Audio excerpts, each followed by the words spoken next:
Hello दोस्तों, आपका अपना यूट्यूब चैनल मार्गदर्शन स्टडी पावर पॉइंट में स्वागत है। मैं अर्जुन यादव। आज आप लोगों के सामने ये क्लास 10 का ये 5वां चैप्टर, जिसमें समांतर श्रेणी है या समांतर श्रेणी या श्रेणी बोल सकते हैं या समांतर श्रेणी। आज मैं समांतर श्रेणी के बारे में कुछ विशेष जानकारी और धीरे धीरे चैप्टर पे चलेंगे। तो सबसे पहले समांतर श्रेणी या समांतर श्रेणी किसे कहते हैं? तो समांतर श्रेणी, सबसे पहले तो श्रेणी क्या होता है? कोई भी अंक में समान अंतर के साथ जो भी अंक लिखेंगे समान अंतर के साथ दूसरा अंक को व्यवस्थित करना ही समांतर श्रेणी कहलाता है। क्योंकि कोई भी अंक, जैसे मान ले हम 5 लिखते हैं, यहाँ पे 1 का गैप लिखते हैं 6, यहाँ पे 1 का गैप लिखते हैं 7, यहाँ पे 1 का गैप लिखते हैं 8, इसमें भी 1, इसमें भी 1, इसमें भी। ये जो लिखा गया है इसमें सब में देख लीजिए 1-1 का गैप है, यानी अंतर कितना है? 1 का है। इसे समांतर श्रेणी कहेंगे। मान लीजिए 4 4 फिर 4, इसमें भी कितना गैप है? 0 0, जो भी हो, फिर 4 0, यानी समान अंतर 0 भी हो सकता है, 1 भी हो सकता है, -2 भी हो सकता है, धनात्मक और ऋणात्मक दोनों हो सकता है। तो समांतर श्रेणी वैसे उसे कहेंगे जो समान अंतर के साथ अंक को व्यवस्थित करना ही समांतर श्रेणी कहलाता है। इसमें अब समान अंतर के लिए सबसे पहले आप देख लीजिए, समांतर श्रेणी इसे कहते हैं समांतर श्रेणी या समांतर श्रेणी। सीढ़ी, जिसको आप सीढ़ी बोलते हैं, ये सीढ़ी है। इसमें जितना सेंटीमीटर 5 सेंटीमीटर का गैप लेके ये बेल्ट लगाए यहाँ पे, फिर उतना ही सेंटीमीटर दे करके दूसरा बेल्ट लगाए। देख लीजिए गैप वही है, मतलब जितना अंतर कितना है 5 सेंटीमीटर का, लेकिन बेल्ट कितना नंबर पे लगा है? 2 नंबर पे। फिर तीसरा बेल्ट लगाए तीसरे नंबर पे, फिर चौथा लगाए, 5वां लगाए, छठा लगाए। ऐसे करके आप जितना भी लगा सकते हैं लगा सकते हैं। तो आप देख लीजिए समांतर कितना है, अंतर कितना है। ये तो श्रेणी, इसको क्या बोलेंगे? समांतर श्रेणी। अंतर समान होने के कारण इसे समांतर श्रेणी बोलते हैं। तो अंतर कितना हुआ? अंतर कॉमन डिफरेंस हुआ 5 5, यानी सबका कॉमन डिफरेंस कितना है? 5। इसी को बोलते हैं D, common difference D. D value कितना है? 5।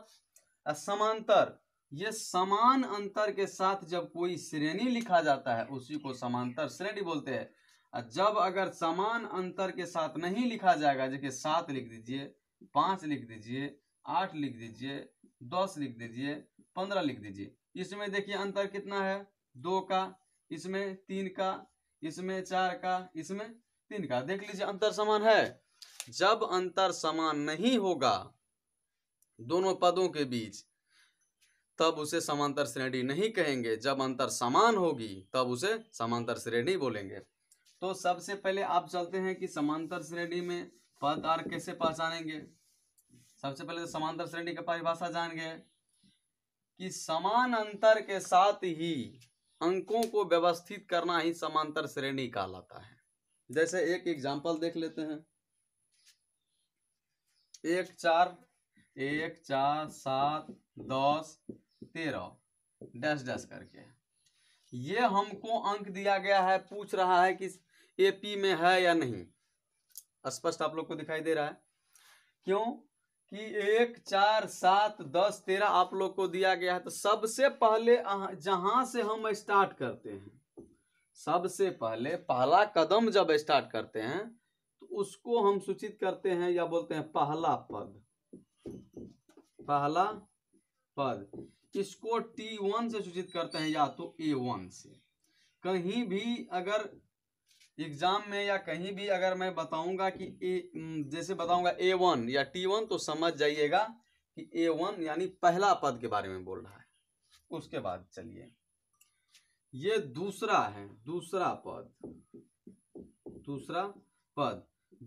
पद को T2 या A2 द्वारा सूचित किया जाता है। तो पहला पद 1 हो गया, दूसरा पद 4 हो गया। अब तीसरा तीसरा पद T3 या A3 इक्वल टू 7। ऐसे करके आप चौथा पद, पांचवा पद ऐसे ऐसे करके लिख सकते हैं। तो उसके बाद हमको पद चौथा नहीं पता है, यानी एनवा, अंतिम एनवा पद क्या होता है? एनवा पद। एनवा पद जो होता है, तो एनवा पद में हम लिख सकते हैं, जैसे Tn लिखे हैं, यहाँ पे ये चौथा लिखे थे तो 4 दिए, ये तीसरा लिखेंगे तो 3 देंगे। अगर n पता नहीं है हमको तो Tn लिखेंगे, यहाँ पे An लिखेंगे, अभी मालूम नहीं बात। तो सबसे पहले एक से स्टार्ट किए, A1 को पहला पद बोलेंगे, A2 को दूसरा पद बोलेंगे, A3 को तीसरा, A4 को चौथा, A5 को पांचवा या T5 को पांचवा।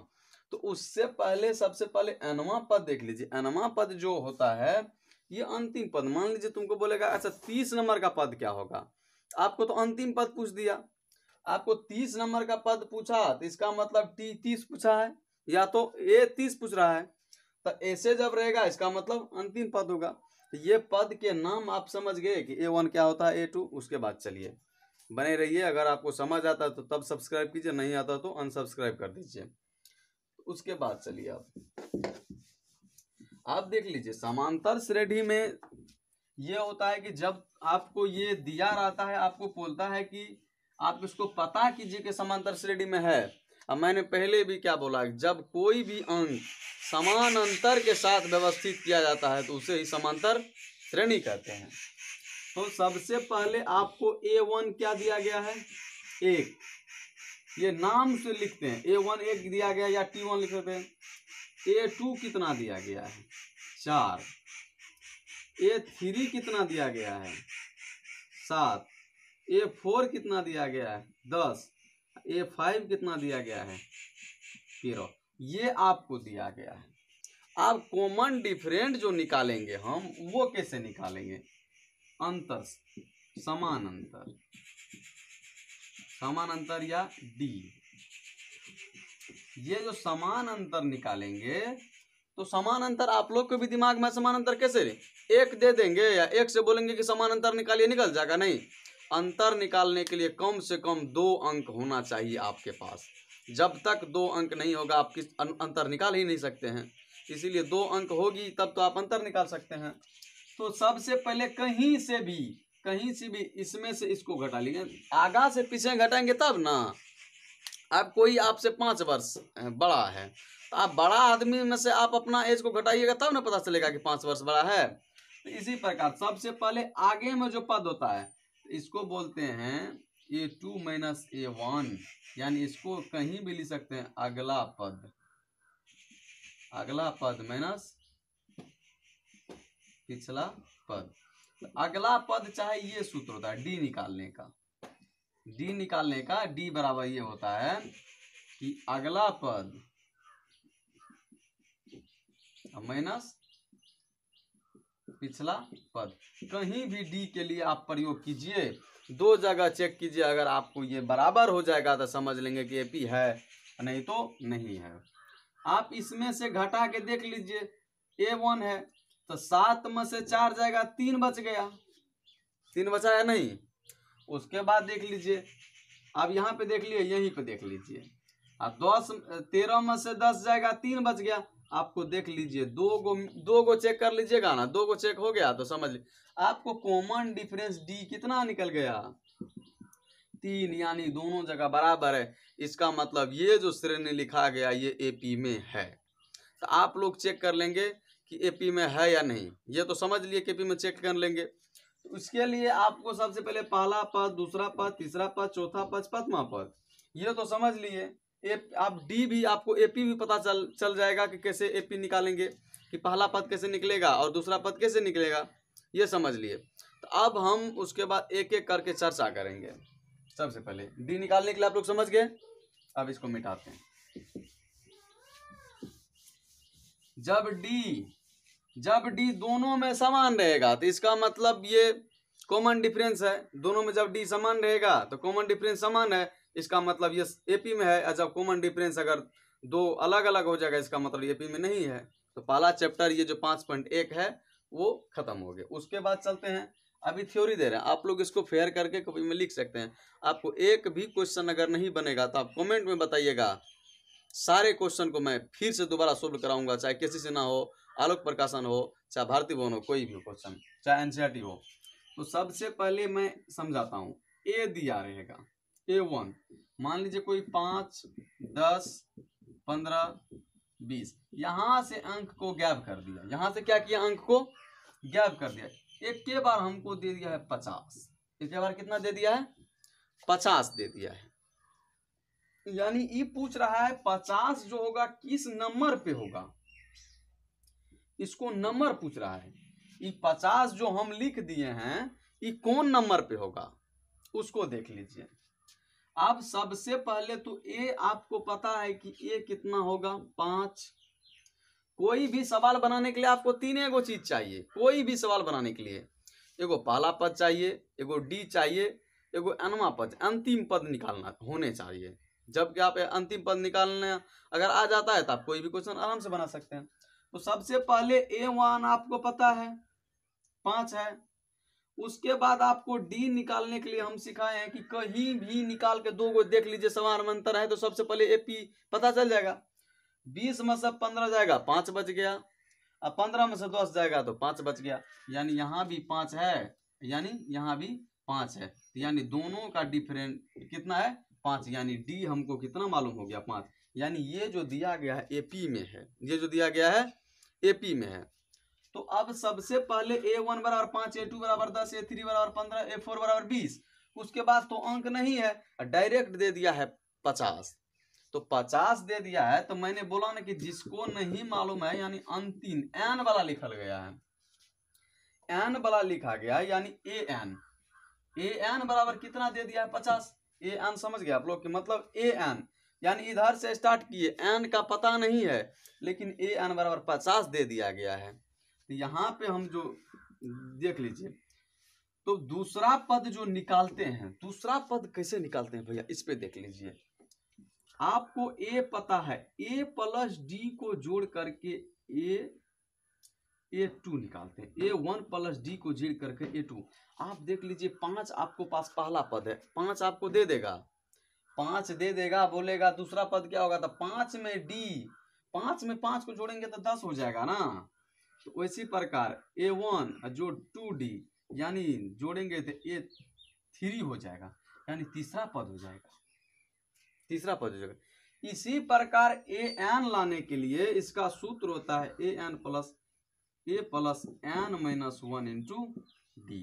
ये है अंतिम पद में जो संख्या रहेगा उसको संख्या निकालने के लिए, डी निकालने के लिए ये एक सूत्र होता है। ये कैसे होता है अगले वीडियो में प्रूव करूंगा। तो सबसे पहले ये निकालने के लिए हमको जो अंतिम पद दिया गया, अभी ये सवाल सोल्व करते हैं उसके बाद आगे सूत्र बता दूंगा। तो सबसे पहले अंतिम पद जो 50 दिया गया हमको, तो यानी n पता नहीं है लेकिन ये अंतिम पद 50 दे दिया है।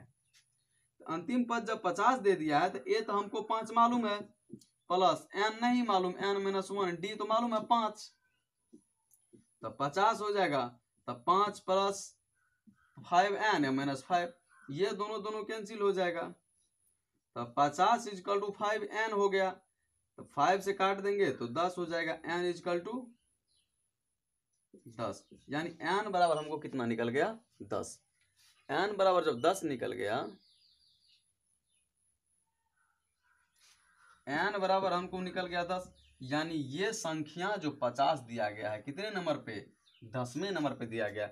1 2 3 4 हुआ, 25 होगा, 30 होगा, 35 होगा, 40 होगा, 45 होगा, उसके बाद 50, यानी 10 नंबर पे ये 50 हुआ। तो ये सूत्र जो होता है ये कोई भी संख्या के अनवा पद और को डी निकाल सकते हैं, कोई भी क्वेश्चन। तो पहला सूत्र जो AP में होता है ये यही सूत्र है, A plus n minus 1 into D. ये कैसे होता है इसको प्रूव बताएंगे आप लोग। AP निकालने के लिए समझ गए कि AP कैसे होता है, A1 किसे कहते हैं, D किसे कहते हैं और अंतर किसे कहते हैं, समांतर श्रेणी किसे कहते हैं, पता करने के लिए अगर इतना आप लोग को समझ में आ गया तो लाइक कीजिए।